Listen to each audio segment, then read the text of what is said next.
बिस्मिल्लाहिर्रहमानिर्रहीम। अस्सलाम वालेकुम student, hope you will be fine and save at home.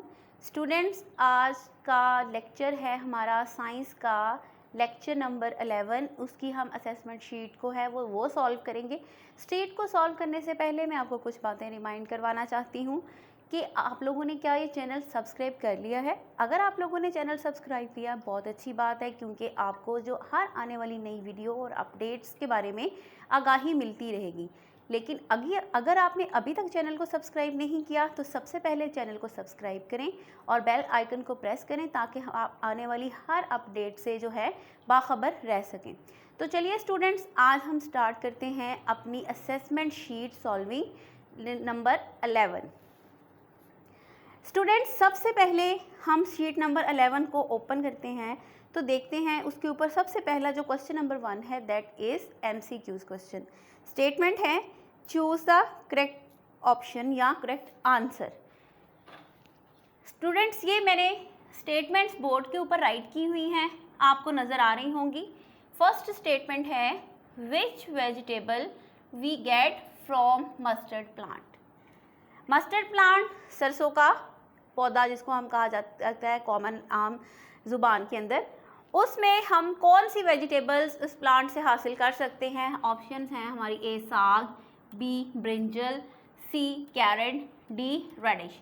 अब ये सारे ऑप्शंस हैं, इन ऑप्शंस में से आप लोग सब जो हैं वो इस बारे में वेल फेमिलियर हैं कि हम जो हैं वो जो साग है वो सरसों के पौधे से हासिल कर सकते हैं। So the right answer will be option A. Okay, now read the statement number 2.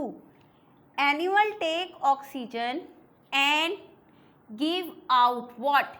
Animal take oxygen and give out. Animal जब सांस लेते हैं तो अपने अंदर ऑक्सीजन लेके जाते हैं और इन रिटर्न वो क्या रिलीज करते हैं। First option carbon dioxide, number B nitrogen, number C hydrogen, number D both A and B. अच्छा जी स्टूडेंट्स, हमने जब ये लेक्चर को डिस्कस किया था रेस्पिरेशन के हवाले से तो हमने ये देखा था, उसमें एक टॉपिक पढ़ा था जिसमें प्लांट कैसे रेस्पिरेशन करते हैं और एनिमल्स और ह्यूमन कैसे रेस्पिरेशन का प्रोसेस उनके अंदर होता है। इंसान या जानवर जब भी सांस लेते हैं तो अपने अंदर ऑक्सीजन को लेके जाते हैं और कार्बन डाइऑक्साइड को रिलीज़ करते हैं। जबकि अगर हम प्लांट्स की बात करें तो प्लांट्स अपने अंदर कार्बन डाइऑक्साइड लेके जाते हैं और इन रिटर्न ऑक्सीजन को रिलीज़ करते हैं। So according to this statement animal take oxygen and give out carbon dioxide is the right answer. Okay, third statement is plants produce by A option spores, B seed, C both A, B and D none of these। अब plants जो है plants किस तरीके से produce होते हैं। Plants produce by option are, again I am reading, A option spores, B seed, C option both A, B and D option none of this। The right answer is plants produced by spores. Clear? Okay students, our fourth statement is why the sand is too hot in deserted area। Deserted area हम कहते हैं सहराई इलाकों को। आपको पता है सहराई इलाके ऐसे इलाके होते हैं जहाँ हर तरफ रेत ही रेत होती है और इसके अलावा वहाँ का टेम्परेचर बहुत ज़्यादा हाई होता है as compare to plain areas. उसकी रीज़न होती है एक तो ये कि उसके अंदर उन इलाकों में बारिश कम होती है as compare to other areas.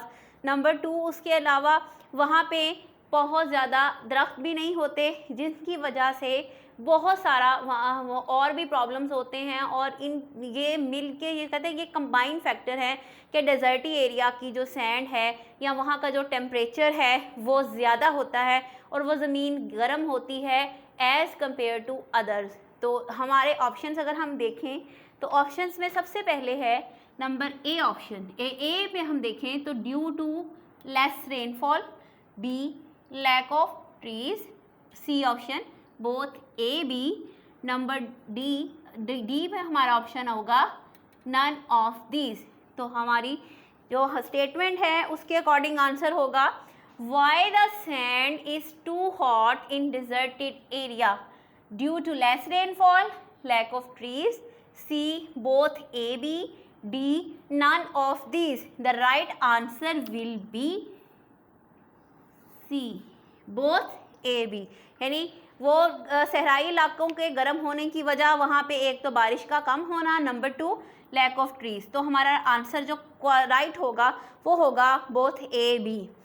Question 5 की अगर हम स्टेटमेंट देखें, in deserted area we can not find, हम जो डिजर्टी एरिया में जाएं या सहराई इलाकों में जाएं तो हमें क्या चीज़ आसानी से नहीं मिलती। नंबर अगर हम इसके ऑप्शंस देखें, ए में ऑक्सीजन, बी में वाटर, सी में शेडो, डी में ऑल ऑफ दीज। तो जब भी डिजर्टेड एरिया में जाएं तो इन ऑप्शंस में से राइट आंसर है जो चीज़ हमें इजीली नहीं मिलती, दैट इज वाटर। अब ऑक्सीजन तो है, आप जाहिर है डिजर्टी एरिया में जाते हैं सांस तो लेते ही हैं, हवा के अंदर ऑक्सीजन तो हर जगह एक जैसी ही मौजूद है, सांस लेने में तो मसला नहीं होता। लेकिन वहाँ पे पानी का हसूल जो है, पानी पीने के लिए आपको पानी तलाश करना, वहाँ पे एक मसला हो सकता है। तो इस स्टेटमेंट के अकॉर्डिंग आंसर बनेगा वाटर।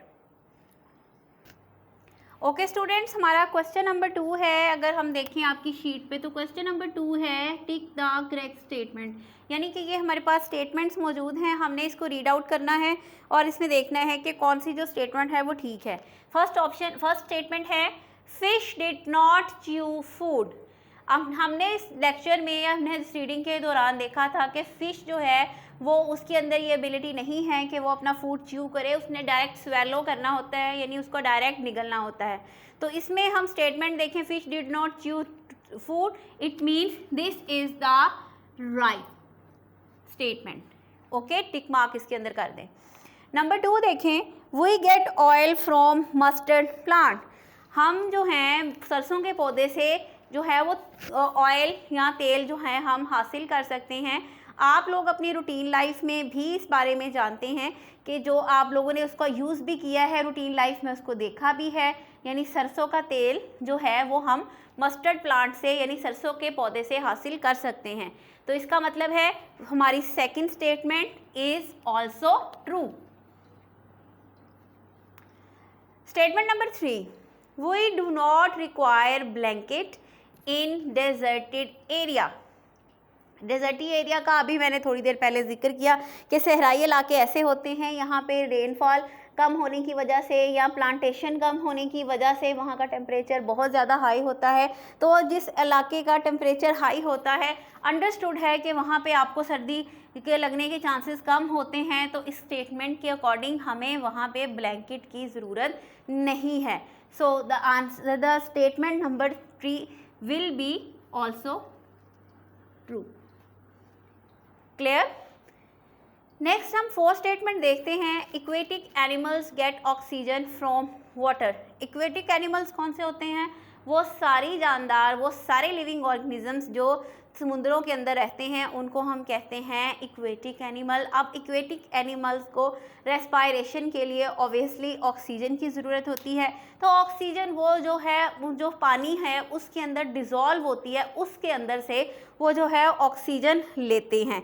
अब वो जो ऑक्सीजन है वो वहाँ पे कैसे जाती है? ज़ाहिर है समुद्र के नीचे प्लांट्स भी हैं, प्लांट्स जो हैं वो कार्बन डाइऑक्साइड, उसकी सूरज की रोशनी पानी के अंदर जाती है, फिर वो उससे प्लांट जो है वो कार्बन डाइऑक्साइड उसमें से यूज़ करते हैं, रिटर्न ऑक्सीजन रिलीज़ करते हैं। तो ऑक्सीजन जो होती है वो वाटर के साथ डिज़ोल्व हो जाती है। और जितने भी एक्वेटिक जानदार होते हैं, एक्वेटिक एनिमल्स, चाहे कोई भी जो है जैसे फिशेस हैं या इसके अलावा कोई और जानदार जो पानी के अंदर रहते हैं, वो अपने सांस लेने का प्रोसेस कंटिन्यू रखने के लिए ऑक्सीजन जो है वो पानी से हासिल करते हैं। It means number 4 statement will be true. Number 5, dangerous animal found in desserts. अब सहराई इलाकों का हम जिक्र कर रहे हैं कुछ देर पहले से कि सहराई इलाकों में बहुत सारे जो हैं ऐसे जानवर मौजूद होते हैं जो कि बहुत ज़्यादा डेंजरस हो सकते हैं, बहुत ज़्यादा जहरीले हो सकते हैं और वो जो हैं वो लाइफ के लिए लाइफ थ्रेटनिंग एनिमल्स भी हो सकते हैं, जिनमें से कुछ हैं स्नेक्स होते हैं या बिच्छू वगैरह होते हैं। ये जो हैं वो ह्यूमन लाइफ या किसी भी जानवर की लाइफ के लिए जो है वो लाइफ थ्रेटनिंग ऑर्गेनिजम्स आप इनको कह सकते हैं। तो इसका मतलब है dangerous animal found in desert, it means this statement is also true. ये 5 की 5 स्टेटमेंट्स जो हैं ये ठीक हैं, इस वजह से हमने जो है वो इसको सबको टिक किया है। स्टूडेंट्स, उम्मीद है कि हमने आज जो शीट नंबर 11 सॉल्व की है वो आपको समझ आ गई होगी। आपके माइंड में बहुत सारी चीज़ें इस लेक्चर से रिलेटेड जो है वो रिकॉल हुई होंगी और आपको अंडरस्टैंडिंग में भी कोई प्रॉब्लम नहीं हुई होगी। उम्मीद है कि आप अब खुद से जो है वो इसको, अगर कोई शीट आपकी मिस हो गई हो या कोई स्टेटमेंट आपकी मिस हो गई हो आपकी क्लास के दौरान, तो आप उसको सॉल्व कर सकते हैं। फ़ी अमानिल्लाह, जज़ाकल्लाह।